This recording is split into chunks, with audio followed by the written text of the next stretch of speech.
Thank you for joining the Dougherty County Board of Commissioners Commission meeting. Your Dougherty County Board of Commissioners is chaired by Christopher Cohelis. Your Dougherty County Commissioners include, from District 1, Lamar Hudgens; from District 2, Victor Edwards; from District 3, Clinton Johnson; from District 4, Russell Gray; from District 5, Gloria Gaines; and from District 6, Anthony Jones.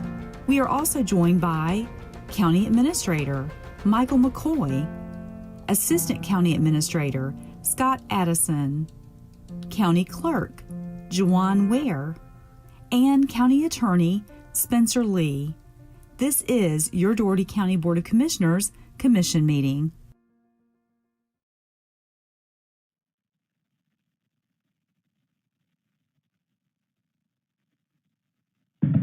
Good morning, everyone. We'll go ahead and call to order the Dougherty County Work Session for July 27th, 2020. We'll begin with the roll call. Commissioner Hudgens. Here today. Commissioner Gray. I'm here, thank you. Commissioner Edwards. Here. Commissioner Gaines.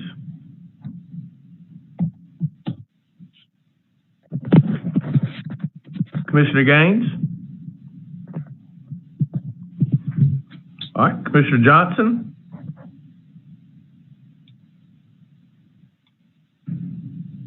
I'm present. All right, Commissioner Jones. Present and accounted for. Thank you. Ms. Howe, will you check with Commissioner Gaines? Well. All right, let's move on to delegations. This is where the commission will hear comments of those items pertaining to Dougherty County for which a public hearing has not been held or scheduled. We ask everyone to be brief to the point and considerate of time for others.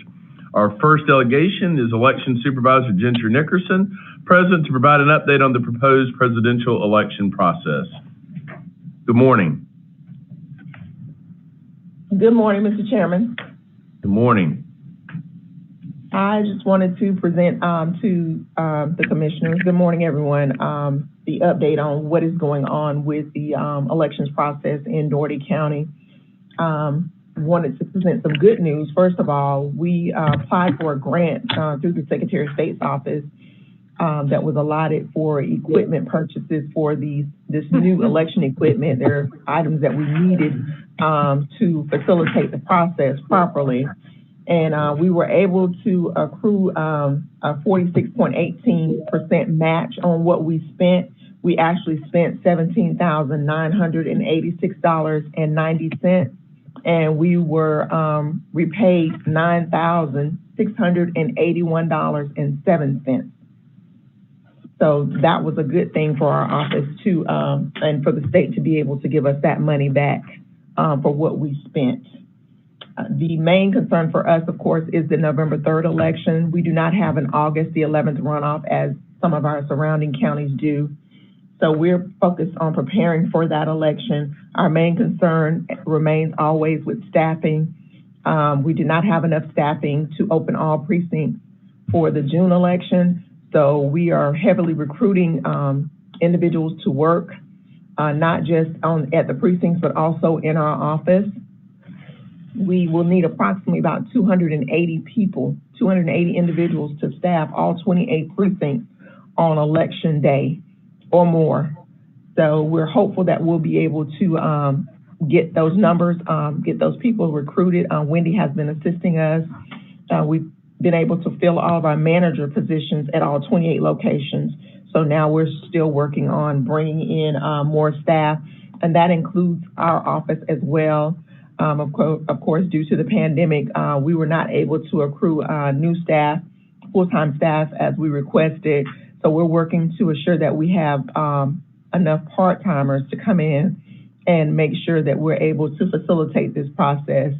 There will also not be any voting held in our office due to us not being able to provide physical distancing. So all voting, advanced voting, will take place at the Candy Room, and that will start on October the 12th and go through Friday, October the 30th. So we plan to have that location fully staffed. Also, there will be the mandated Saturday voting, which is Saturday, October the 24th from 9 to 4. The other good news I have also for the November election, the Secretary of State's office has agreed to mail out ballots to our exception voters. And the exception voters are what we call rollover voters. Those voters are people who are elderly or disabled who meet the qualifications to receive all ballots as allowed by law. So the Secretary of State will still contract with Runback, which is out of Phoenix, Arizona. So for the November election, they will mail out those ballots to those individuals. And then, of course, we will mail out ballots to individuals locally who do not fit those qualifications. All right. Very good. Thank you very much for that update, Ms. Nickerson. Did you have anything else to update? No, sir. All right. Any comments or questions from the commission? Yes, sir, one question. Hold on. Commissioner Jones and then Commissioner Edwards. Thank you, Mr. Chairman. Ms. Nickerson, I missed it. When did you say the early voting was going to start? It will be Monday, October the 12th. And the Saturday is what did you say? It's Saturday, October the 24th. Okay, thank you so much. You're welcome. Commissioner Edwards? Yes, good morning, Ms. Ginger. The question Good morning. is, you said we needed 280 people? To staff all 28 precincts. Yes, sir. Now, how many or precincts more. we have? How many precincts We have 28 precincts. Well, how many we had open this past election? We only had, we had to combine 5 of them, 6 of them. Okay. Mm-hmm. So you And we don't want to combine. So how many precincts you had totally open this past election? About 22. Okay. So now so are you wanting to go to the 28 or you wanting to stay with the 22 precincts? Oh, no, we want all 28 locations open. Now, is it a funding problem or what? No, sir. No funding problem. The problem is people. We actually had individuals that quit the week before the June election. And we had a lot of staff that just refused to work, that would not work, which was the reason why we had to combine, because the state mandates we must have election day voting. And so that is why we combine them. But it is our goal to not combine, to make sure that all 28 locations are open. Now, the last question is, with the new machines, did we have any complications in staff trying to show the citizens how to use it, or the citizens having a problem using it? Did we have any problems that way? No, sir. There were no issues reported with utilizing the new equipment, and there was enough staff to assist the voters as they voted. Okay. Well, thank you, and just appreciate you doing a great job. You're welcome. Thank you so much. I appreciate you all's support. Thank you. And Good morning, Ms. Nixon. I have County Administrator. I have a question too for you. Commissioner Johnson? Yes, sir. Good morning again. What were the type of items that you were able to purchase with or be reimbursed for from that grant? The items included, this particular equipment does not have it's not encased in anything. So we actually were able to purchase 4-foot tables. And the reason for the 4-foot tables is because of the physical distancing dealing with this pandemic. It was better to place them on individual tables versus purchasing 8-foot tables and putting one on each end of the table. So we were able to purchase approximately about 200-300 of those. We were also able to purchase, provided some funding for the security system and the drop box that the county administrator approved, and the assistant county administrator assisted with providing our voters out front. So those, and some of the security, the seals and things that we purchased to secure the equipment. Okay, and the drop box will be available again in November? Yes, sir. It's available. I have to read over it again to make sure, but it should be available as soon as we start the mail-out process, which will be in September. We would bring it back out. The law requires that it is physically removed election day by 7 p.m. But yes, sir, it will definitely be available. One more question. On the ballots that they mail back in, now I've seen around the community those business prepaid mailing cards come back. Is there any way we can print the return ballots on that kind of prepaid postage envelope? No, the envelope is supplied by the Secretary of State. The envelopes are all supplied, that we mail out are supplied by the state. They do not have postage on them, no, sir. Okay, and that's something the state would have to change? That's something that they're working on. Yes, sir. Yes, okay. Sir. Yes, sir. Thank you. I got that. You answered my question. Thank you very much. You're welcome. I'm done, Mr. Chairman. All right. Mr. Chairman. Yes, sir. Let me ask one other question about the 28 voting precincts, because it's very important to get as many folk out to vote as we possibly can. This question may need to be directed toward Mr. McCoy. Is there any way that we could transfer some of our other employees who are working in other departments to help get us up to speed so that we can get all 28 of those precincts open? Certainly, I think it's important to get all 28 of them open. We need to reach out and try to figure out some other resources that we need to have to make sure that we have 28 precincts. If that's what we're supposed to have in this county, we need to make sure that we allow these folks to use these precincts, and we need to do whatever means necessary to try to get these people there to fill those positions so they can all be open. Yes, sir, Commissioner. Great thoughts on that. We did use our staff to assist during this last election cycle in the voter registration office, and that was very helpful for them to successfully pull off this election. Now, we have opened back up to the public, so I'm not really sure how much capacity we have to transfer employees to voter registration to work those precincts. I would suspect that our ability to do so has been diminished from when we were closed to the public. So to the extent that we can, we will certainly make whatever staffing we have available to help out in those precincts. So that's where we are. Well, one other idea, Ken Bevel has been an excellent resource. He's one of the associate ministers over at Sherwood. Maybe Mr. McCoy, if you could probably reach out to him, if it's okay with the commission, to talk with some of these other volunteer organizations out here to see if we could get somebody up to speed. Ken may be very well. He's been very helpful in helping with everything. I don't know if he could help us with any volunteers or not, but certainly this is a critical time for us to try to see if we can get those precincts up and running. Mr. Chairman. Yes, Mr. Gray.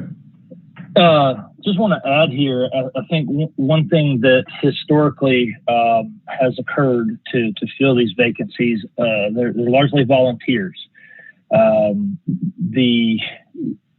lot of different organizations have kind of pledged a commitment to providing volunteers to support the precinct operations. This is a great opportunity to get the youth of our community involved in civic lessons and public service. GCAPS, Albany State, area high schools, and other civic organizations are all, prime opportunities to approach to see if they have people who can be utilized during our election processes. Dougherty County does supply the labor for setup and tear down of these precincts. There are certified and paid poll managers, but largely it's the volunteers that are needed to do this. And many of them are at schools and churches. And when these precincts are at schools and churches, it would be great to have a partnership with those organizations to supply, some volunteers on a routine and standing basis for this. So I really think that we can get, have more conversations with some of these organizations about re-engaging. I think it's kind of crazy. ASU does not get more involved, as involved as they are with their political science club, as well as the high schools with GCAPs and all, while we don't lean on them routinely to provide poll workers and be involved in this process. All right, very good. Thank y'all. Thank you, Ms. Nickerson. Thank you, the commissioners, for all of your comments and discussion. Chairman, before you pivot, I got one more question. I'm sorry, before you pivot. Yes, Ms. Nickerson, on the 24th, that Saturday voting in the Candy Room, is that correct? Yes, sir.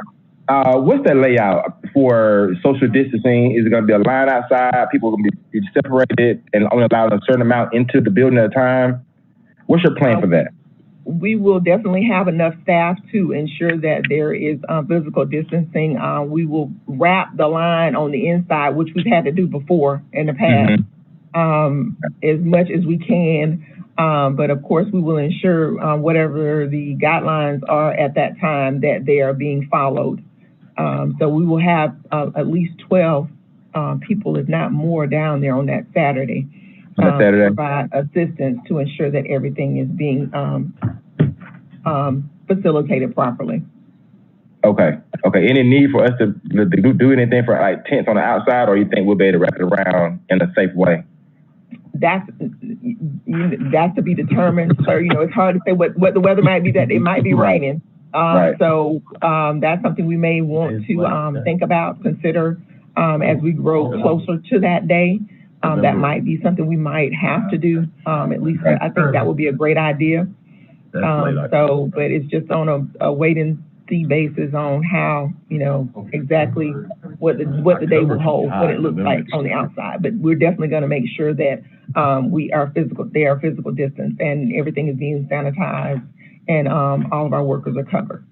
Okay. Thank you for all you're doing to keep us safe and allow us to operate our election system. Thank you. I'm done. Thank you. I appreciate that. Mr. Chairman, before we move forward on that, based on those suggestions that were presented by Commissioner Gray, which were some good ideas about reaching out to GCAPs, ASU, OHs out there, Boys Club, all those folks out there, are there going to be anyone that's going to look into that so that we'll know that we'll be able to get those 28 precincts up to speed, or whether these folks are going to say no or what have you? Will there be any legwork to try to get that going? Yes, sir. Ms. Nickerson will spearhead that. I want to remind you all that GCAPS was suspended for the upcoming fiscal year due to COVID-19 and the uncertainty about whether school was going to be in person or virtual. But Ms. Nickerson will definitely be responsible for reaching out to all of the recommended organizations to see if she can secure personnel. Thank you, Ms. McCoy. Yes, sir. I'm done. All right, very good. Thank you. We are now going to move on to item number 2, which is Tax Director Shauna Josie and Chief Appraiser George Anderson are present to discuss the certified 2020 tax digest for the countywide M&O and Special Services District. Good morning. Good morning. Can you hear me? Can you hear me? Okay. Yes, ma'am. Good morning. I'm here today to present the 2020 Tax Digest M&O and for the Special Services District. The Board of Tax Assessors certified the Tax Digest and submitted it over to me on July the 14th. If you could look at your handout, and we have it numbered the pages. I know it's a lot of them, so they are numbered, so hopefully you can follow along with me. On page 1 is the 2020 countywide M&O tax digest summary, and it's based on the 29 millage rate, which was 15.569. In the middle is the classification of the properties. On the very right is the revenue taxes levied based on the 2019 millage rate. And I'm just going to start at the bottom and try to just sum it up as much as I can. Overall, if you see in the middle on number 13, that is the net digest, which is $2,005,240,690.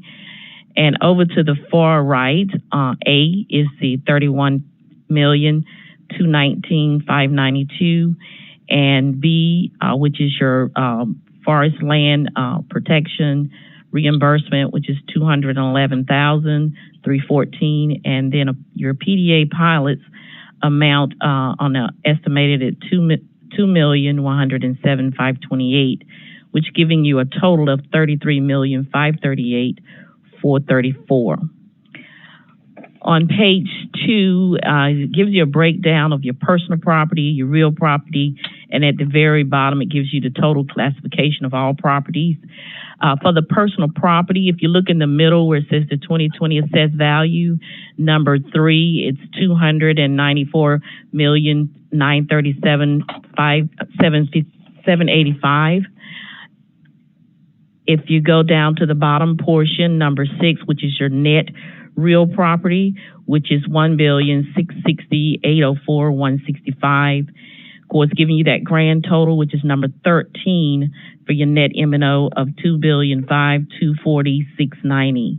If you look over to the far right at that bottom, you see that 0.70% is the total increase for the digest compared to the 2019. On page 3, at the top, you have your homestead exemptions. In the middle for the 2020, it shows the $207,421,70, and at the bottom portion, for your summary for the 2020, if you see the bottom highlighted for the gross digest, which was $2,212,661,760, less your exemption amounts, give you that net tax digest of $2,005,240,690. And if you look over to the far right on that same line, you see again that 0.70% increase for the digest. And if you look at over to the far right on the in that same section, the percentages are in that last column, and most of that is driven from the public utilities. And that is probably in the middle where you would see it was about a 9.83% increase. So again, for this year, that is what's pretty much is driving the little increase that you see. At the very bottom of the page, where's your tax levied, again, it's based on the 2019 millage rate. I have rollback, but I meant millage rate. You see the projected 2020, you see the $31,219,592 for your M&O. For the flipper, $211,314. For the PDA, you got the $2,107,528, which giving you that grand total again of $33,588,484. And then over the next page is your tax exemptions, exempt properties, giving you the total in comparison to last year. You have a total count of 4,263 with a total exemption on properties of 568,274,710. On page 5 is just give you the allocation calculation for the flipper reimbursement, which shows you the reimbursement value of $13,992,545. On page 6, which is your 5-year history for the county, and it shows you if you look over to the far right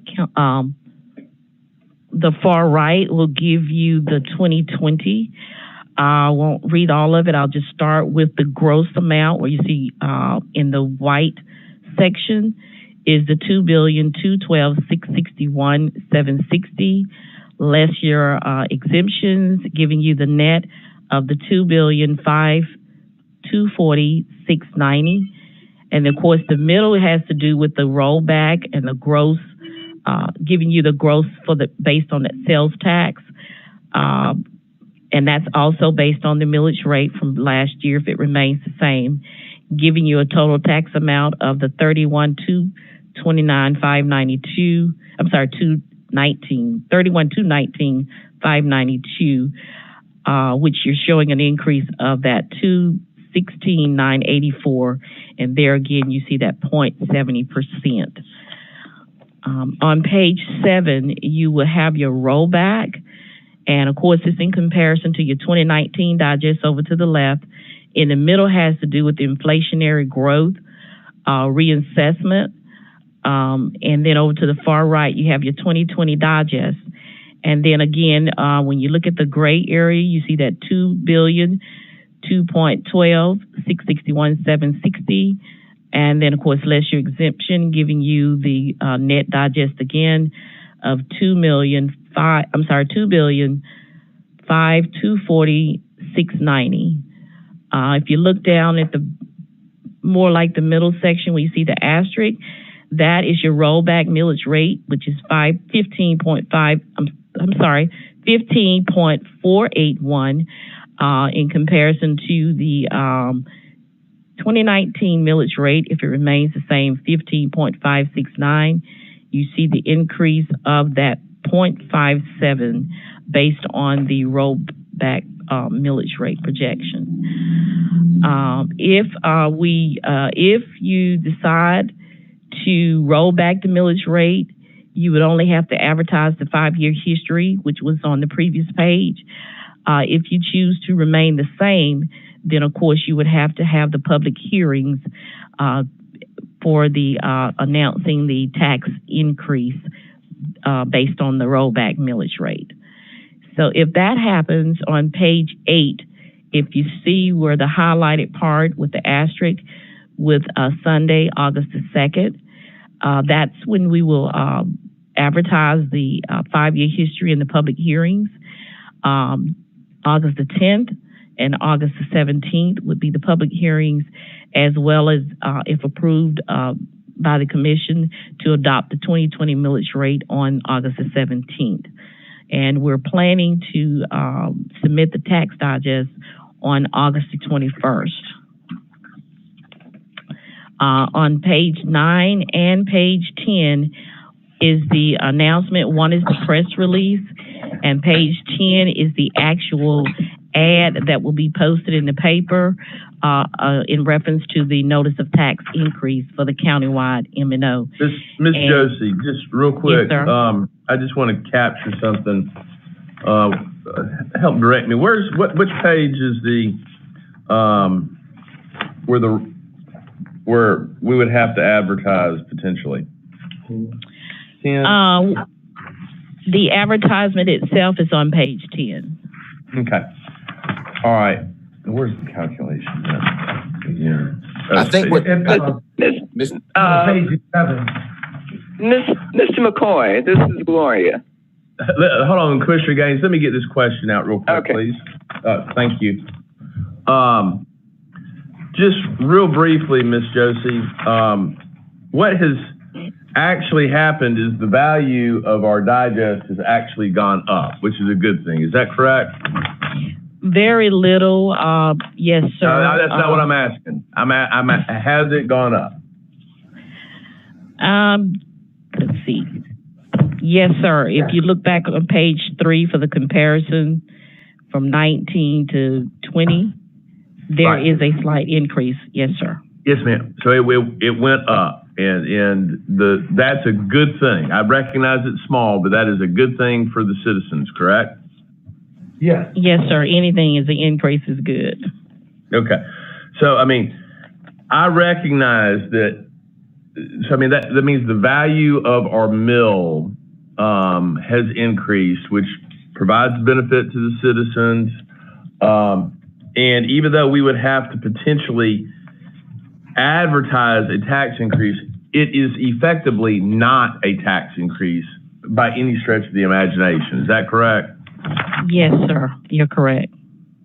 Yeah. It'll be advertised. Yeah. Okay. And if you look on page 11, that is what been used. The commission have been advertising that the millage rate itself has not changed. So Right. if approved, then we will be running that advertisement along with the tax increase, notice of tax increase, so that the citizens will be able to understand that the millage rate itself did not change. Got it. It remains All right. the same.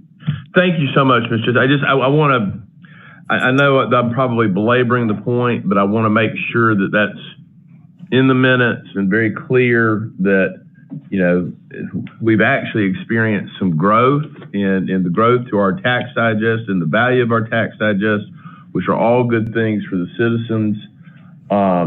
And that's a good thing. So thank you very much. Commissioner Gaines. Yes, thank you. Unfortunately, I don't have the handout. Was it included in the with the agenda? Yes, it's in the packet. It should have been attached to your meeting agenda. Where? It was not. There's a link inside of the agenda email. Oh, it's in the email. Okay, not the agenda itself. No, ma'am. I do have one other question. While it does represent a slight increase in the value of the digest, it does not represent, if we decide to accept the increase, it will not represent an increase to the individuals. Ms. Josie? Will I, as a citizen, have to pay the county more money?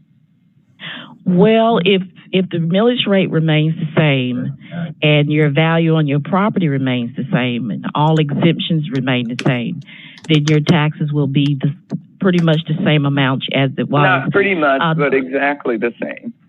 Well, yes, for your county, yes, ma'am, exactly. It will be exactly, my bill will be exactly the same as last year if we choose not to roll back. For the countywide portion, yes, ma'am. If your valuation stays the same. Exactly. If all things remain the same, except. Yes, ma'am. Correct. Then to the citizen, the bill remains the same. Yes, ma'am. You're correct. Okay. Then that's what we. Mr. Chairman? Yeah, Commissioner Hudgens? Oh, thank you. We do this every year, don't we? It's like the swallows coming back to Capistrano. To me, African or European? Can you hear me? Yes, go ahead, Commissioner. But to me, when we say a tax increase, is when we increase the millage rate. And that's what most people think when they hear tax increase. If we don't increase the millage rate, our revenues increase because the debt increased. You know, it's pretty simple, but somehow it just keeps getting complicated because of what we have to run in the newspaper. You see what I mean? Yes, sir. So anyway, I'm not in favor of rolling back the millage rate. I'm not either. We need all the. Okay, as Commissioner Gaines was pointing out, if the value of your property hasn't increased, then you won't pay any more taxes. Yes, that was the point, and I was just trying to figure out how. That's absolutely. Hello? Yes, ma'am. Yes, I was just trying to figure out how it could be communicated to citizens. Right, it's hard to communicate it. I promise you. Well, It's what we have based on state law. Now,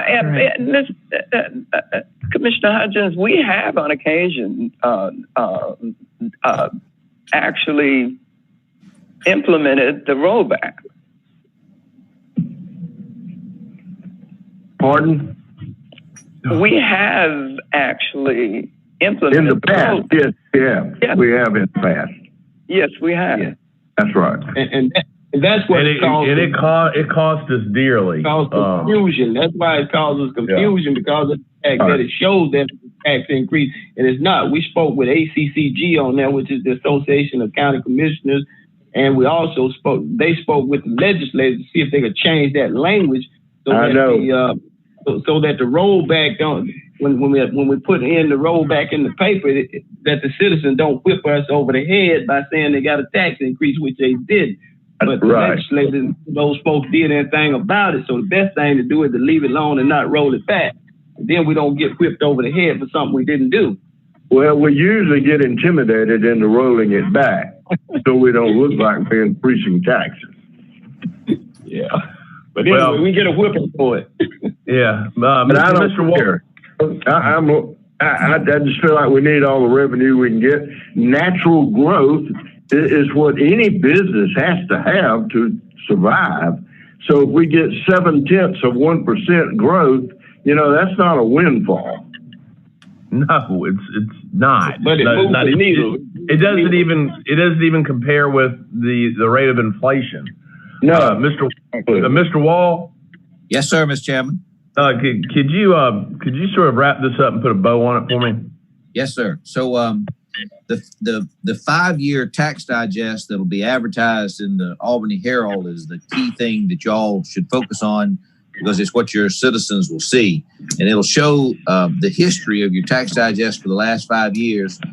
2019 versus 2020, the tax digest has grown, the net M&O digest, from $1.9 billion to $2 billion. You've had a slight increase in your tax digest.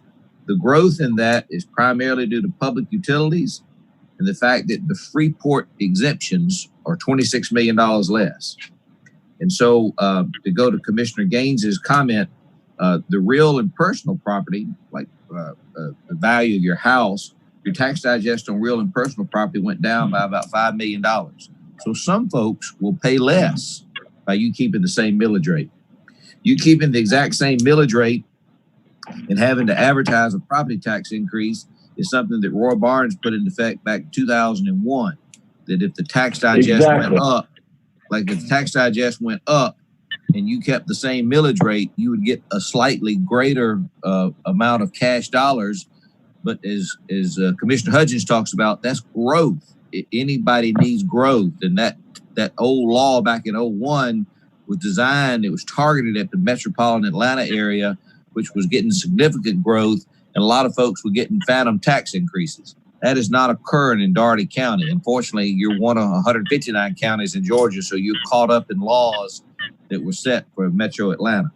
And so you keeping your millage rate the same is going to bring in an extra $216,000. That ain't a lot of money, but it's better than nothing. And the good thing is your tax digest has grown. It did not grow back in 2016. It went down. It didn't grow in 17. It went down. And so in spite of COVID, you got a tax digest that is growing. I would recommend y'all keep the millage rate exactly the same.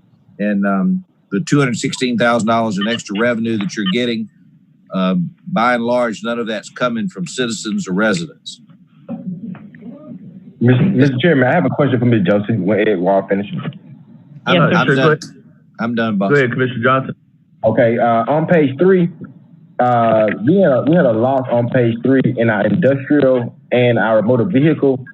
Will we see that money from the motor vehicle return to us through the TABT from the state, or we won't see that?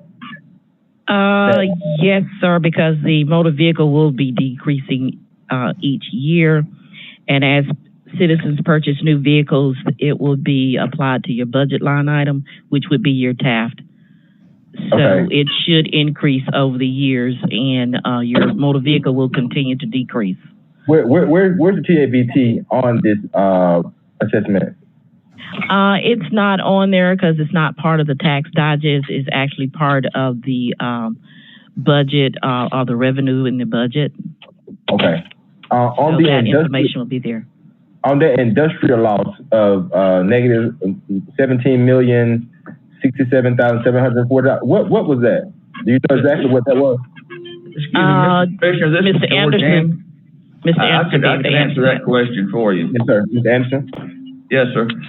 It was due to the inventories being reported by the industrial companies was down this year significantly compared to last year. It was the inventory actually reported by them was less than last year. Was it a reason, like a common reason from storms, or still reporting something from the hurricanes, or just? No, sir. It's just it goes up and down as each year goes by, and it also as well, it can change every year. So it's just one of these years that their inventory did go down for this year. Okay. Thank you very much. You're welcome.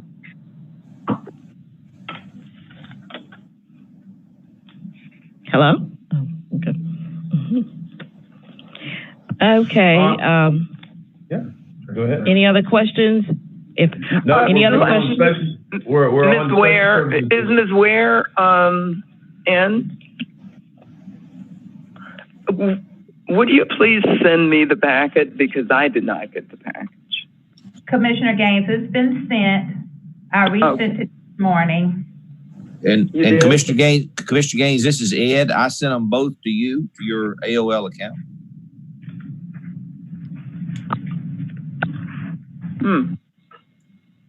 You sent them this morning? When you said that you didn't have them, I sent them to you 10 minutes just ago. now. Yes, just ma'am. now. Yes, okay. ma'am. Thanks. All right. Ms. Josie, let's move on to the Special Services District.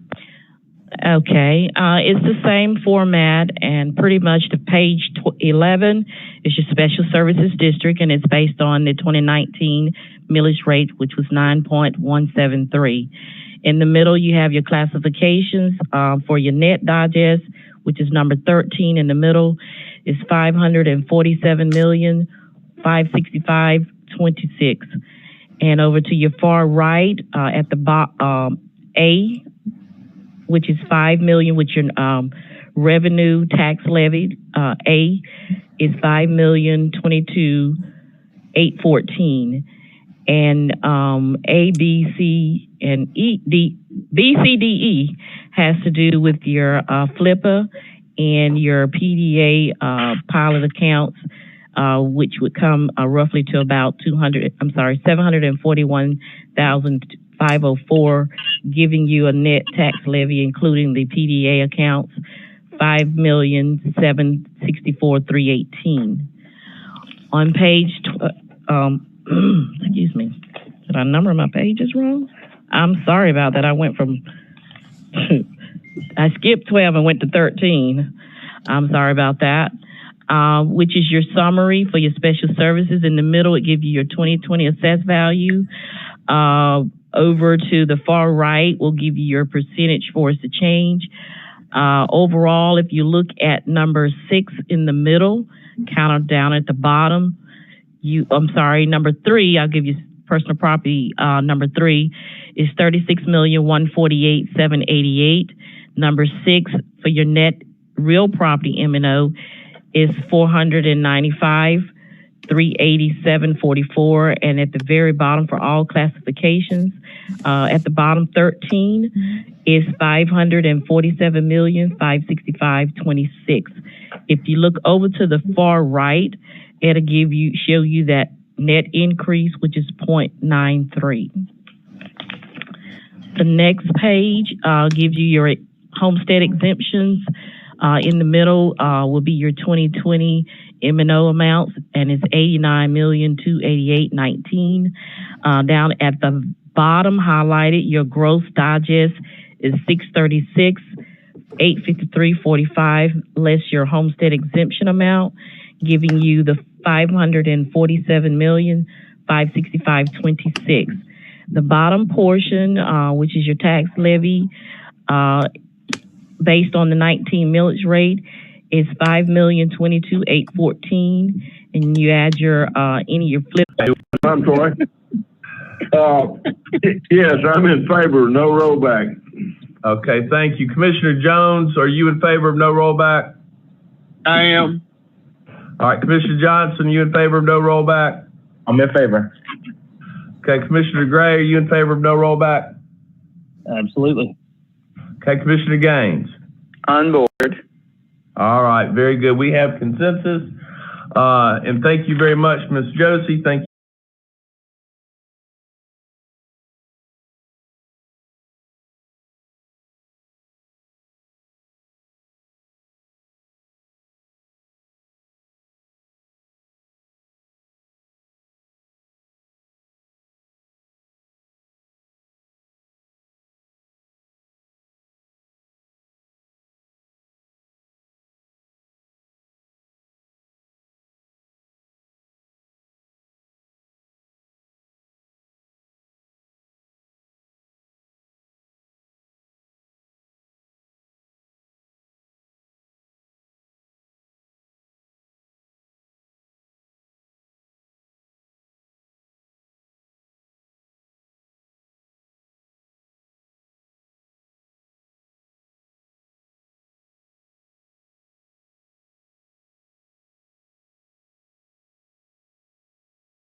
Mr. Carter, it sounds to me like he went and met with Mr. Neely, who was the eminently reasonable gentleman that spoke first at the last meeting. And his response has been so far pretty satisfactory. Like, there's no need to gather any evidence because the sandblast is not happening. I'm assuming he's gotten information about this letter from EPD. He seems to be largely satisfied. He says, if I need to, and they're doing something crazy, I'll snap a picture. I'll send it to y'all. I'm okay with that. And it sounds to me like we've got a heightened degree of scrutiny that's been applied to this business because EPD's gotten involved. And the fines that EPD can assess, frankly, outweighs anything we can do with code enforcement because they're expensive. So honestly, I mean, like where I'm at, if our citizens are largely satisfied and things seem to be going good, I'm pretty satisfied. That's the way I feel right now. I appreciate and agree with you. You want, and I think it'd be good for Mr. Carter to go back out there and just spot check from time to time. But those are just my thoughts. I'm overall, it was a complicated history to remember and to piece through with Mr. Neely and the other gentleman. I can't recall. Mr. Green, wasn't it? It's Mr. Green. Mm-hmm. But we did get that information out. It was obvious that there had been a variety of infractions that were not alleged. I mean, EPD had found those infractions. So, I mean, I think it's good that EPD has gotten involved. That's sort of where I'm at. Commissioner Gaines, did you have something to add? What worries me, and I suppose that's what's worrying Commissioner Edwards as well, is that these guys may be errant, and they may do it again. I don't know what it benefits them to do to commit whatever infractions they were committing. If there is a monetary or an efficiency benefit to them, they could just wait until the noise dies down and they do it again. So I I don't fully understand the business such that. Am I making any sense that they would try to do it again when everything died down? I think that's just the risk of living in a free country and people making, good decisions and bad decisions, and we just have to trust that, because we do have a reactive process. The citizens would. I think what's important is we've restored goodwill with our citizens. They believe that they've been heard, and they would feel comfortable in calling code enforcement and availing themselves of the Environmental Protection Division of the Georgia Department of Natural Resources. And so I think we just have to have faith in the process. Yes, I understand, but I'm just trying to understand what would it benefit them to do this. I mean, I don't get it. Well, I agree. Perhaps, there's some diminished overhead they could get by not following all the rules, but I would suspect after getting a couple letters from EPD, they may want to follow the rules. So that's a good point. All right. Thank you very much. We're going to move on to the next item for discussion for the regular meeting scheduled August 3rd, 2020. Recommendation to accept the bid to perform exterior wall and hardscape restoration for the judicial and government buildings to the lowest responsible and responsive bidder, meeting specifications, Waterproofing Contractors, Inc. out of Norcross, Georgia, for the base bid in the amount of $530,148. The award includes the base bid, alternates 1 and 2, and square footage pricing for Unit 1. 5 vendors submitted bids, with the highest base bid being $1,344,994. Funding is budgeted in SPLOST 7, Judicial Building Improvements and Government Center Improvements. Mr. Addison. Thank you, Mr. Chairman. We recommend to accept this bid for waterproofing of the judicial building and upgrades to the exterior of the Government Center. Any comments, questions, or discussion?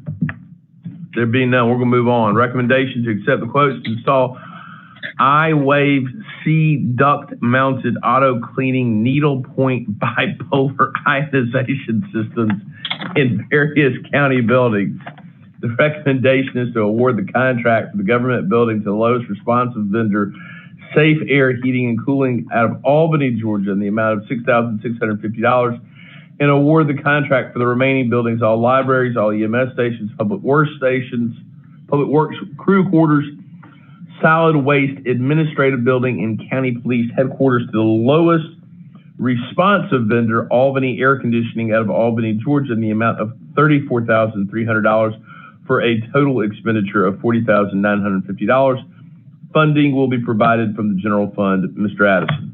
Thank you, Mr. Chairman. Each location was looked at individually by 3 vendors, and we received the quotes, and we are recommending that we accept the lowest bid for each location. This is a similar system, the same system that you voted to install over at the judicial building about a month or so ago. Thank you. Very good. Any comments, questions, or discussion? I have why in the world would they use the bipolar as an adjective to describe those ionization systems? And needlepoint. That's what it is. Yeah. Commissioner Hudgens and Commissioner Jones will be leading our crochet task force. I like that. That's all right. You can let Commissioner Hudgens. He'll crochet a hat. Yeah. I'd like an Afghan for this winter. Mr. I have a question. Yes, Commissioner Johnson. Yes, sir. Mr. Addison, on the Safe Air not meeting specs, was it the type of system or technology they were trying to use on the ones that they did not meet the specs on it? What was the case on those 6 or 7 that they could not meet the specs on? We'll have to get Facilities Management Director Heidi Minnick to answer that question. Heidi, can you answer that?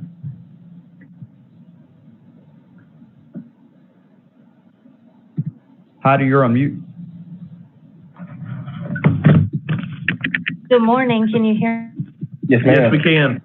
Okay, good morning. The 6 that did not meet specifications were a smaller unit and one that you would normally see in a residential area. I felt it more prudent to put the same type of unit, which was spec'd out by 2 other vendors, which is specifically for commercial, which is why we put that they did not meet specifications. Understood. Thank you. Very good. Thank you. All right. Any other comments, questions? I do have one question. Yes, ma'am. Commissioner Gaines? Yes, please. Exactly what does the ionized system do? So that's a great question, Commissioner Gaines. And actually, as part of the packet, I'm trying to find. Give me 1 second. It's right behind the property tax information.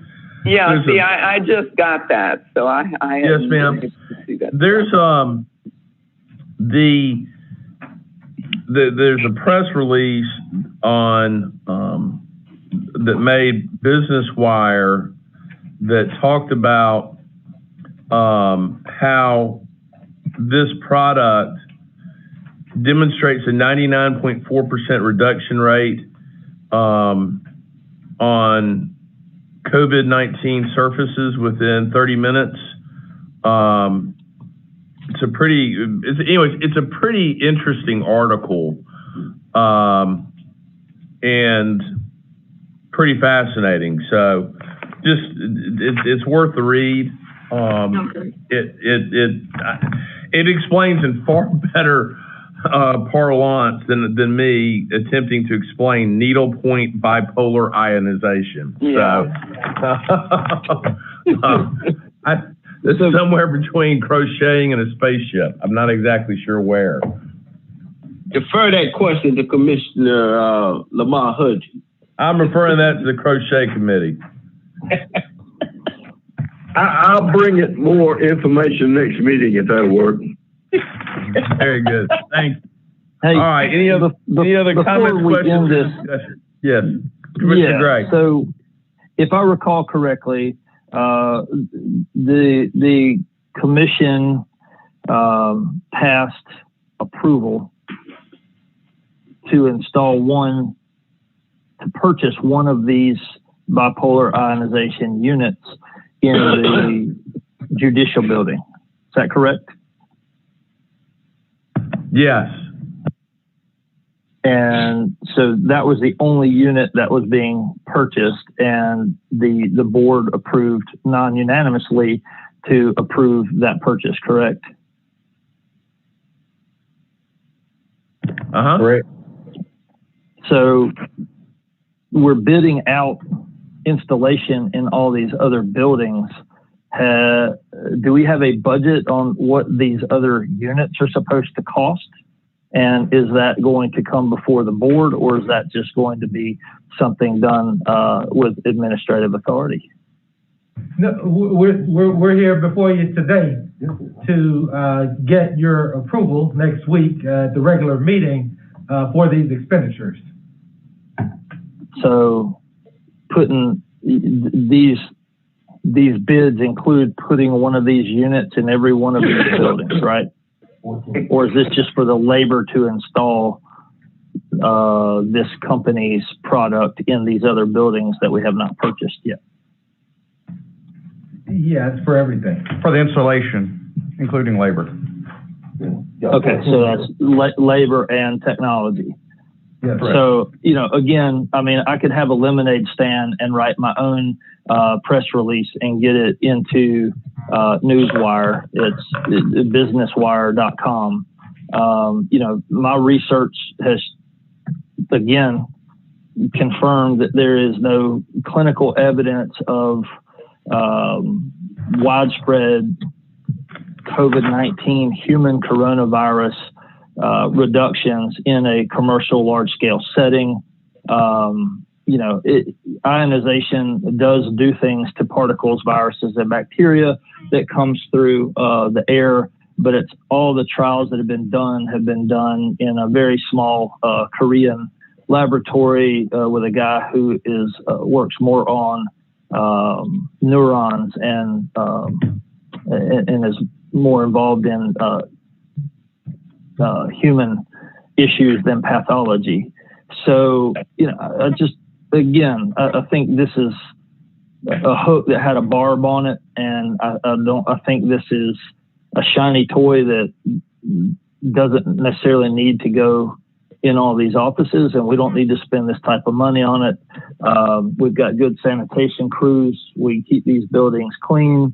We're going above and beyond during the COVID pandemic. And after that, this spend will not have any return on investment to our taxpayers, the citizens, or the employees and public that work and utilize these buildings. There's no evidence that shows it other than what the salesman has presented you with, stuff that they've written and dug out of the bowels of some foreign research laboratory.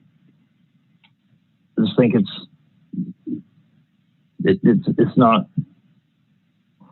not worth doing, honestly. Okay. All right. Any other comments, questions, or discussion? Yes, sir. I have a question. Yes, sir. Okay. The cost of these products, Mr. McCoy, are they reimbursable under the CARES Act, under the FEMA Section 12 you were talking about?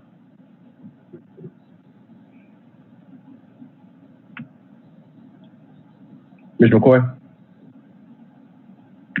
Hold on one second, Commissioner Johnson. I was on mute. Here we go. Yes, sir, Commissioner Johnson. We will definitely be pursuing reimbursement through the CARES funding that has been made available to us, as well as future funding that may be made available to us shortly when Congress works out this next stimulus package. But we also are eligible for reimbursement by FEMA for some of our expenditures as well related to COVID-19. And we, like other capital improvement costs, are submitting those for reimbursement. So if there wasn't the COVID-19 pandemic, which we all wish it wasn't, these machines would still cleanse the air and the air particles for the common cold, flu, and other diseases, right? Yes, yes. That's our understanding, yes, sir. Okay, because I do understand where Commissioner Gray is coming from. I mean, proprietary information, everybody making, selling their products. But to be overall, I think just to clean the air where groups of people are congregating, and I do understand where Commissioner Gray is coming from, but I think it's important that we protect our citizens in the spaces that we provide. I'm done. All right. I just don't want to see us abuse reimbursement dollars and systems that we could apply to other much more needed things. Understood. All very good points from everybody. Question, please. Commissioner Gaines? Are other local governments using this system? I mean, is the city installing? Who's using it other than us? So I have had past conversations with the city manager about the installation of this technology or some similar technology in city-owned buildings. We know for a fact that churches have installed similar technology, and other organizations are installing this technology. It's no different from my vantage point than the investment in the fogger machines. There was a question about whether or not the chemicals used to disinfect was effective or not against coronavirus. So there are a bunch of unknowns out there, but we think that it is worth the investment to do all that we can to can Safe Air, is it Safe Air, can they provide us with, and I don't know, with any commercial buildings, where have they installed the system before? You don't want to be on the, you don't want to be the guinea pig for it. If others are doing it, then there may be some value, but there's a hospital in Cordele that has the exact same product that we're recommending. Well, I know we don't have to have hospital quality air. All right. Well, we do have this technology in one building, and we think that it's fair to provide everyone the same quality of air in all of our buildings. But if they can tell you, because, private businesses and the big buildings, the big commercial buildings should be using it. And if they are, then we're just doing what everybody else is doing. But if we're the only ones doing it, it doesn't really, we're not the only ones doing this. For the reasons we're doing it, we're in the minority. Largely, the air cleaning systems using ultraviolet or ionization are used to take particles out of the air to help clean filtration systems, keep coils cleaner within the heating and cooling systems, and prevent deterioration of your air handling units and equipment over time. They're not to provide surgical quality air in a public building. And really all the tests have been done. The biggest one was done in an airplane with a closed circulation loop, and the air had to go through this unit for like 20 minutes before it had a measurable effect. And I just think that's a good thing, isn't it? No, it's not, because you think about having an open, how many doors and, God knows, look at all the, leaks we have to repair in the building, in these buildings. They're sieves, so air gets in from all kinds of sources. Every time the door opens, air comes in, and you don't have a closed environment where you can continue to treat the same volume of air. And that is also an advantage for us to keep any particulate or pollutive concentrations at a lower level, because you don't have to rely on the air handling system because you have natural ventilation.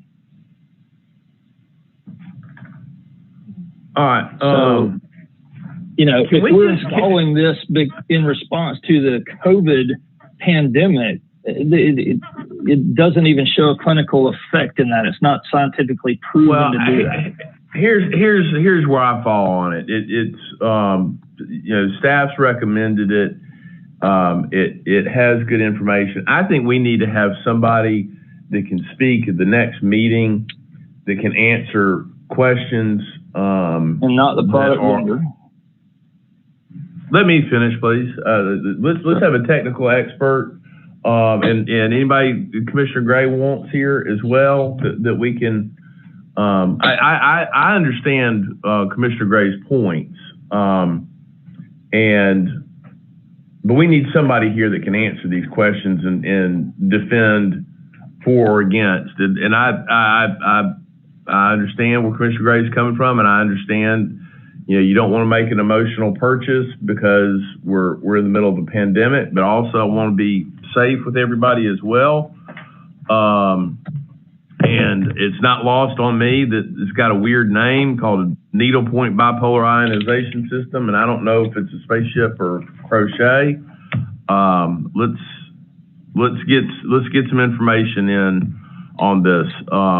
So, Mr. McCoy, can you please do that? Yes, sir. All right, thank you. We're moving on to. I'm not talking about that system anymore. Recommendation to accept the agreement to participate in the televised series highlighting the heroism of first responders, specifically documenting the Daugherty County EMS Department. Mr. McCoy and Mr. Addison. Yes, thank you. Thank you, Chairman. We're excited to present this to you. This is another opportunity that addresses one of the commission's past goals of getting more positive visibility for Daugherty County. So we were contacted back in January by this entity to feature EMS. And so Scott, along with Mr. Allen and Wendy, vetted this particular entity, and we have an agreement that we are recommending approval for. But this is a reputable company. They have several shows. This is in your packet. I will allow Mr. Addison to chime in and share more details. Yes, and also, hold on, I want to recognize we have multiple reps from 44 Blue, which is Jeff Turner, David Hell, and Stephanie Drakovich, that are also here and on the line as well. And Mr. Addison, if you would, please go ahead and update us. I've reviewed the license agreement. It seems pretty standard. Anything you'd like to add at this point in time? I would just like to say that we have spoken with 3 other entities that have had a partnership with this company, and they all spoke very favorably about them. And I don't know if they wanted to provide a little more information from 44 Blue about this project. Sure. Mr. Turner, Mr. Hale, or Mrs. Drakovich. Did I say that correctly, Ms. Drakovich?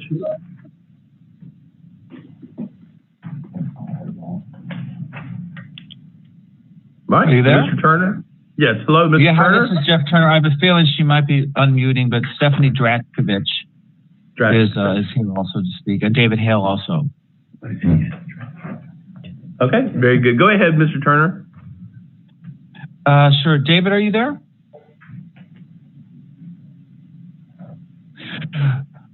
Well, they're on the line. Yes, we just wanted to say thank you for letting us speak at this meeting. We're excited to work with you on this project, and I don't know. We're here to answer any questions. We're companies known for working with agencies with access. We respect and are here to provide programming that's going to put the workers in the best light. We've had experience with working with agencies, and as Mr. Sam Allen had said, we're excited to move forward with this. So we just want to know if you had any questions. All right. Any comments or questions for the production team or for staff? I assume there's no cost involved. There's no cost involved. This is a gratis project. All right. Any other comments or questions? Yes, sir, Mr. Chairman. Yes, Mr. Chairman, I have a quick question. On page 3, number 4, the right to review, who's going to be that contact person on our side that reviews the footage before it goes out? It'll be Mr. Allen and of course the administration. Okay, so you guys will review it and make sure that is the right kind of footage before it hits the production line, right? Yes, sir. All right, thanks a lot. Very good point. Thank you for catching that, Commissioner Johnson. All right, very good. There being no other comments, questions, or discussion of that item, we thank our partners at 44 Blue, and thank you all for being present.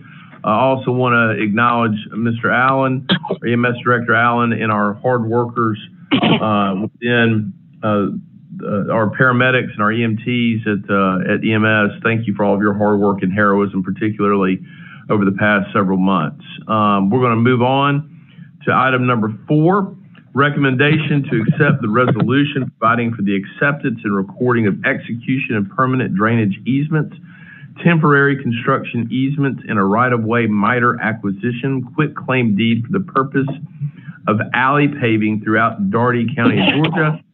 Mr. Brown.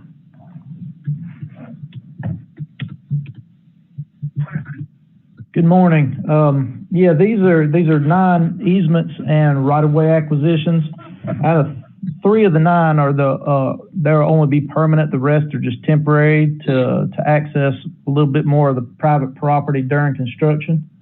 All of them are signed, been executed, and by the property owner, and everyone's really excited about getting this project moving forward.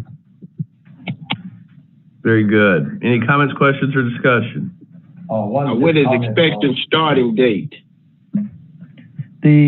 All the contract documents have been sent up to procurement, so probably within the next week or 2, this is phase 1 of 3, so it's 5 alleys that are included, the first 5 in the priority sheet that was approved a couple of years back. But hopefully in the next couple of weeks, it'll be out on the street for the contractors to start submitting bids in. Good. So what, September, October, or what? we should be bringing some pricing back to you in probably about 45 days. So probably sometime in September, we'll know the pricing and we'll bring that in front of the commission for approval. Very good. Commissioner Edwards? Just a quick comment that, this was a great undertaking for the county commission as a whole. And I just want to commend all the staff, especially Public Works and, even especially the engineer that was going out on the weekends doing the work. And the community is really excited when you talk about the number of alleys, almost 22 alleys is going to be paved. And so that was a great undertaking, and seeing it come to fruition is very exciting. It is very good. Thank you. A request, please. Yes, ma'am. Commissioner Gaines? Resend the alleys that are going to be repaved. Yes. Okay. All right. Next, recommendation to accept the resolution declaring a 2005 Ford Crown Vic from the Daugherty County Police as a surplus and authorize sale through Underwriter Safety and Claims. Mr. Addison. Thank you, Mr. Chairman. This is standard protocol for a vehicle that was totaled in an accident to allow us to dispose of and replace. Recommend approval. All right, very good. Any comments, questions, or discussion on us declaring a 15-year-old Ford Crown Vic surplus that was totaled? All right, there being none, we'll move on. Mr. McCoy? Yes, thank you, Mr. Chairman. I want to announce that the public hearing, we'll have to have 3, since we're going to hold the millage rate the same. We'll have 2 on Monday, August the 10th, and 1 on August the 17th. We will be in person on those dates in room 100. Very good. Very good. Okay. Mr. Lee. Yes, sir, Mr. Chairman. I will move forward in getting the information requested from Jay Reynolds and forward it to the commission, and that's all I have. All right, very good. Thank you, Mr. Lee. Commissioner Edwards. One thing, this weekend, we had some rollback dumpsters that was placed in the Southgate area. We had 2 of them. And I want to just thank the commission. We had a very great turnout. The 2 dumpsters that we had were totally full as of Sunday. I rode out there Sunday and it still had, citizens in the neighborhood still bringing stuff. So again, I just want to commend all of us for just putting that together for the community out there in Southgate. And Ms. Wendy, we trying to plan some other areas, not just and we still collaborating with each city commissioner that for this 2 representatives. So just say that was a great success. People were really excited, especially during the corona, because now you didn't have to, I was just excited of the people that found a way to bring the trash. Whether it was the mowers, the refrigerators. We had I had one lady that called me, because we will come to your house if you were 65 years older, but she actually wanted us to take the dish off the roof. We didn't do that because Mr. McCoy, he didn't have on a vest, and so we just let that stay up there. But it was real exciting. That's good. Yeah. That's good. I saw the pictures in the press on it, and it looked like an outstanding event. And Commissioner Edwards, thank you for all of your hard work that you provide. I just want the people to understand that when we do something, it's all of us, not one, even though we might represent a particular district. That's right. But I can't, you can't do it by yourself, because you guys be behind the scenes approving different things and allowing each of us to provide those services for each one of our districts. So that's why I always want to make sure that you guys are aware of it. That's very good. I think it's fantastic. Very good. Commissioner Gaines? A couple of points, please. The first one, I see item 5, the recommendation to surplus the 205 Ford Crown vehicle. And I just want to suggest to our county administrator that he might want to consider that for his 206. What is it, Mr. McCoy? Go for your van. My van? Oh.